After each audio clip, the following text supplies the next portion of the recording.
சுகவேணீஸ்வரர் திருக்கோயில்ல தேவாரம் பாடல் பாடக்கூடாது என்று அறநிலையத்துறை சொல்லியிருக்குது.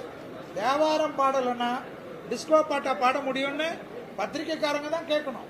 நான் என்ன சொல்றேன், ஒரு சிவன் கோயில்ல தேவாரம் பாடாம திருவாசகம் பாடாம வேற என்ன பாட்டு பாடுறதுன்னு கொஞ்சம் சொன்னீங்கன்னா, அதுக்கு வேணும்னா திமுக காரர்கள் ஏதாவது ஒரு பாடல் கொடுத்தா கூட நான் என்ன சொல்றேன், உங்களுக்கு பிடித்த ஏதாவது ஒரு சாமி பாட்டு கொடுத்தா கூட எங்களுக்கு சந்தோஷம்தான். நான் என்ன கேட்கிறேன், வேற யாரு தான் உங்களுக்காக பாடி கொடுக்கணும்? கோளார் பதிகத்தை பாடக்கூடாதுன்னு சொன்னா அப்புறம் திருஞான சம்பந்தர் தமிழ் மந்திரங்கள், தமிழ் ஆகம விதிகள், தமிழ் மந்திரங்கள் தான் எங்கள் உயிர்னு சொல்ற திராவிட கட்சி, நாங்கள் என்ன சொல்றோம், தமிழ் மந்திரங்களே நீங்க எல்லா கோயில்லையும் பாடுறதுக்கு அனுமதிக்கணும். எந்த வர சிவன் கோஷ்டி வந்தாலும் விடுறது இல்லை, பெருமாள் கோஷ்டி வந்தாலும் விடுறது இல்லை.